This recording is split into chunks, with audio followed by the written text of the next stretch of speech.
Dang. So today we're looking at book 6 of 3 of The Hitchhiker's Guide to the Galaxy. Now the original 5 was written by Douglas Adams. This one was written by an author called Eoin Colfer. He's written a load of other good stuff. I've got to say, as far as books go, and considering you're taking over from Douglas Adams, it's not a bad book at all. If you enjoy Hitchhiker's Guide to the Galaxy, I highly recommend it.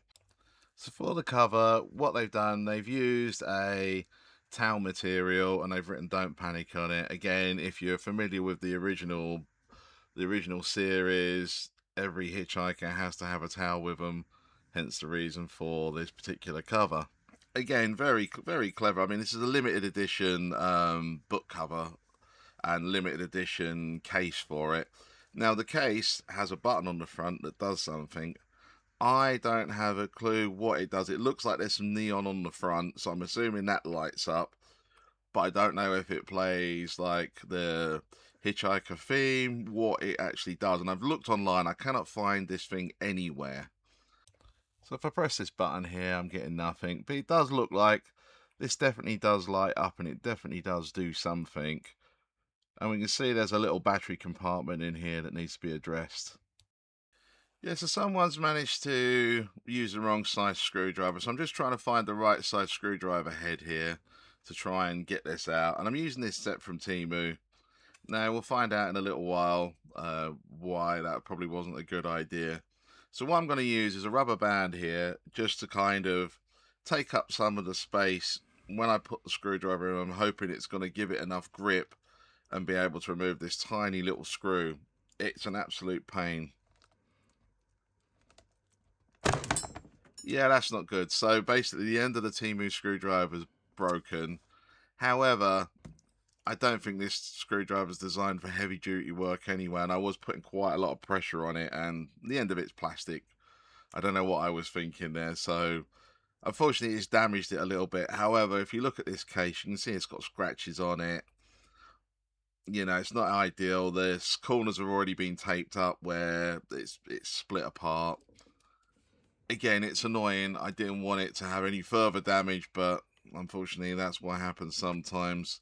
What I'm going to do now is I'm just going to use this 2mm drill bit and I'm going to drill out this screw just so I can get this cover off. I think using another screwdriver, chances are I'm going to slip again and cause more damage. So I think this is probably going to be the most prudent way of taking this off now.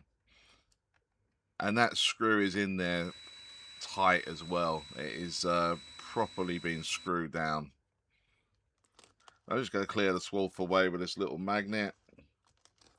And all I'm trying to do here, I just want to take the top of the screw off, just so that then I can actually get to it. So you see there, I've just managed to get the top of the screw head off. So now with that off, there's nothing holding this cover on, so I should be able to open it. And there we are, we've got our 3 batteries. And unfortunately, they're corroded quite badly by the looks of it. And again, they've probably been in there since the early 2010s, so hopefully it hasn't destroyed the actual connections themselves. Just going to use a little bit of isopropyl alcohol. Again, probably the more prudent way of doing this would have been to use a little cotton wool bud with some of the IPA on there, or like one of them earbud things to do it. I had to spray this one because it was tight in there, and I was expecting this one to have really bad corrosion, but surprisingly, that seems to be the best of all 3. I'm just using a little cloth here just to clean out the IPA and clean out some of that corrosion as well, just to make sure it's got a good contact. Also, what I did, I just bent these contacts up a little bit just so they make a better connection as well. So the battery that come out of it is an L1154. However, that also equates to an AG13 or an LR44, which are quite common batteries to get hold of. So I put 3 new batteries in here. And I say 3 new batteries, they're 3 batteries that I've had for a little while, but never used. So as I'm pressing this now, I'm still having trouble. It's still not doing anything. So I thought I'd get the tester out and test them. And if I can get my hands around the correct way. So when I test this, So I should be getting 1.5 volts, and I'm only getting 1 volt. But then I was looking at the tester and I'm thinking, well, hang on a minute, it hasn't got a decimal point on it. It could probably only show whole numbers. It's designed for higher voltages than this. So I get my multimeter out, and sure enough, we're getting 1.52 volts. So the batteries are fine. Next thing I need to do then is just see what's going on with the switch, because what happens is obviously you press the switch, it triggers whatever's supposed to happen on the front of the box, and then it basically does its sequence. But if that switch isn't working, then that might be the issue here that we're having, is that the box itself isn't actually doing what it needs to do. So taking this off is a little bit I say complicated. It's just, you just got to take your time with it. Lucky enough, the glue is quite old now. Glue is probably about, I don't know, 13, 14 years old, so it's coming up. And also the other good thing is they didn't go mad with the glue as well. They just put like a skim around, which again makes it a lot easier. So I managed to get this front cover up without damaging it. Then underneath there's like 2 sheets of corrugated cardboard, this top sheet, and then underneath that is where the switch is, speaker is, mechanism, lights, etc. So my interest right now is this little switch down here. So I'm going to remove that if I can, and just make sure it's still clicking.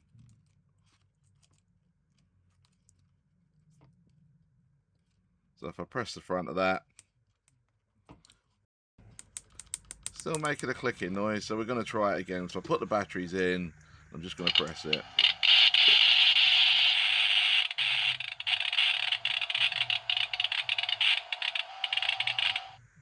So that's doing something. That is working.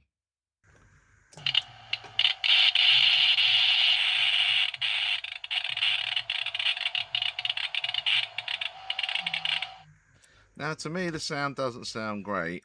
But for now, let's just see what we can do with this switch. So what I'm doing, I'm just using a 2p piece here just to give it something a little bit more solid behind it, just so it holds. So when you go to push the button, it's got something solid there to push against. And you can see whoever's made these things, they're obviously limited edition, but you can see the fact that there's pen mark down there suggests there wasn't many made. However, when I'd done that, I noticed this speaker connection was quite loose. And that might explain, because when I listened to the sound of this, it did sound terrible. It sounds like a broken speaker, basically. That's what it sounded like. So I'm going to remove this speaker and replace it with an equivalent. And again, that's only just lightly glued down anyway, so that speaker's quite easy to come out. But you can see that back part's completely broken off of it. So I got these replacements on Amazon, and they are like for like. I think they're 29mm in diameter. They're very basic speakers, really. I think I got like a set of them for, it's like £5 or £6. They're very cheap. First thing I want to do is just tin up the connectors, just so that's going to make my life a lot easier rather than trying to hold the wire, hold that. So I'm just going to tin that up.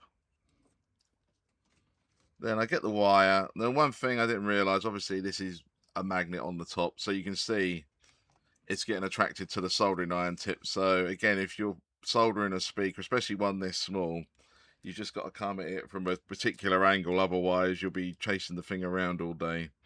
So I'm just going to touch that wire onto there, do the same for the other side, and I'm hoping that's going to improve this sound a bit. I mean, again, I don't know. I mean, I was expecting a kind of a neon coming on sound and then a neon going off sound. When I'm trying the button again, I'm still not getting much luck with it at the front.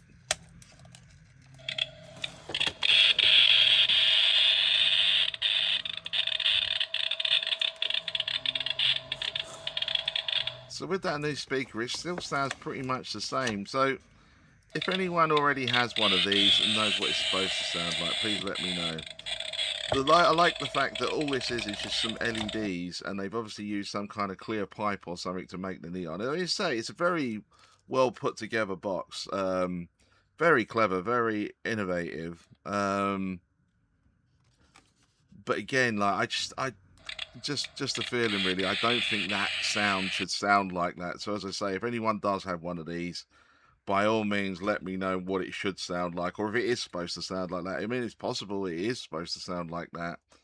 As I say, I've had a look online to try and find an example of it, and it's unfortunately really difficult to find. I think I've only found one other of this book with this cover available, and again, it was just a static picture.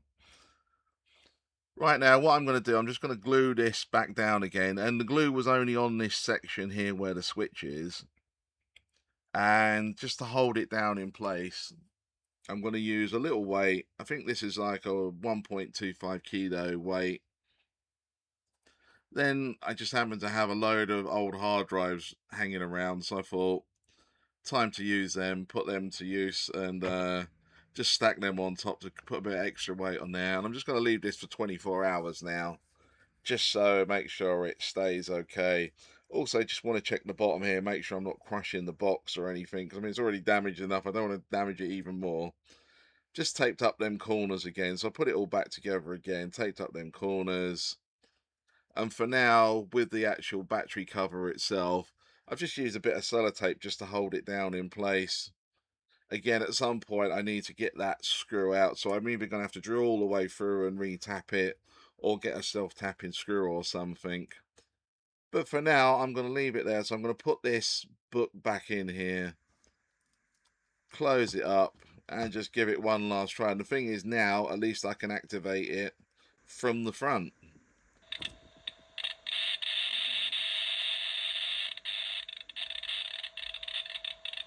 So with that, I'll see you on the next one.